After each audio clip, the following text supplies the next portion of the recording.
Don't you also just love to speak to people and to just hear their experiences with Jesus? Ordinary people. I just love that.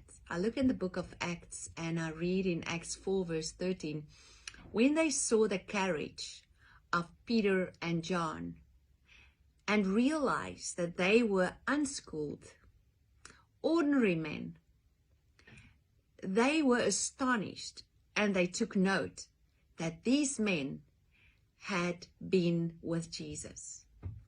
So daily in my life, I see this. I see and I speak to normal people, people that just live normal lives. But just out of nowhere, we start talking, and I hear this testimonies. Somebody spoke to me today, and she was telling me how she was worshiping Jesus one morning, and in this worshiping Jesus, you know, in the outer court, you can just sing praise, but then you bring a worship into the Holy of Holies in the presence of God. And she says, as I was worshiping God, I just felt in my heart I should go on my knees.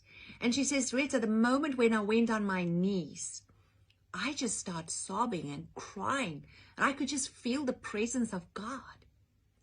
This is an ordinary lady that I just love, and she's a businesswoman, and she's not in ministry. But what a beautiful encounter, an ordinary morning on her way to work. The other one was just somebody telling me, Sunday in church, I was singing, I will serve no foreign gods. And she says, and as I was singing that over and over again, I could just feel the presence of God filled me. As I was declaring and decreeing, I will serve no foreign gods. She says, I could just feel the presence of God. It was such a beautiful moment. And I look at the book of Acts, how the period was about 30 years that they wrote about that book of Acts. So not every day there was something huge happening. That was ordinary people living ordinary lives. But every day we can live in the presence of God. Every day, in everything we do, we can bring kingdom down to earth. The way we speak to people, the way we handle our lives, the way we worship God, the way we give, the way we love, the way we thank people for what they do for us.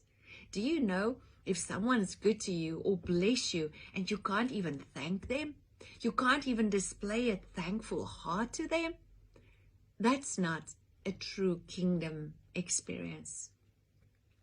So, you know, many a time we look at apostles or prophets and we put them on a pedestal and we're like, whoa, they have encounters with God. No, my friend, God wants to have an encounter with you and me every day. I'm in him, him in me.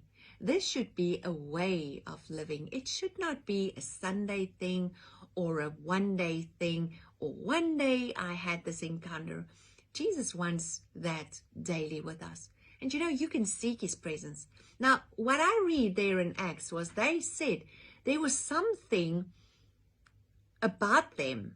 And they said, well, they're not even schooled. They're ordinary men. So what I'm saying, they're not apostles, they're not prophets. They're just ordinary people, just like you and me.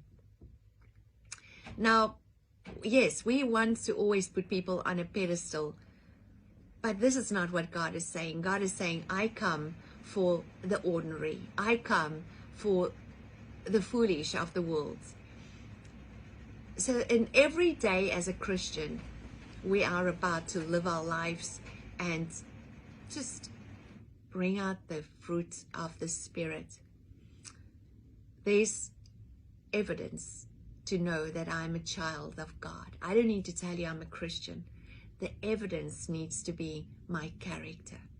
So what happened with those who walked with Jesus? Their character was different. Their desire of their hearts, that were completely different. Their focus were not on what they have and what's going on around them. Their focus was on Jesus. They walked with Jesus.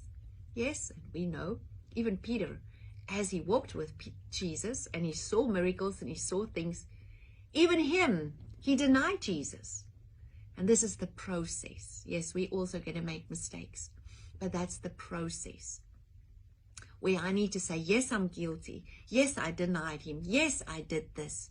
But if you can't get to a place where you acknowledge what you did and who you are, I need you, God. You're just going to walk around the mountain again. And yes, this is what we need to know. The first thing we need to seek daily is God's presence. We need to make him one in every move I make, in every decision I make. I'm in him and him in me. So Lord, help me that my character will change, because I've been with you. I've been with you. I took time out this day to be with you. The 18th, 19th of June, it was 18 years after our accident. And many times people ask me this question, so Retah, what has changed in this time? Everything has changed. So many challenges, so many people that disappoint you, so many things that happened in that time. But I can tell you one thing, we've changed. We've changed. We realize maybe we made mistakes. We realize maybe, just like I read in Ephesians, how Paul said to Jesus, there's really something in my flesh, a thorn in my flesh. Will you please take it out? And I think in 18 years, I've been there a lot of time. There's a thorn in my flesh. This is hard. This is hard. Will you help me? This is hard. And no, Aldi didn't change much over these years. So what did change?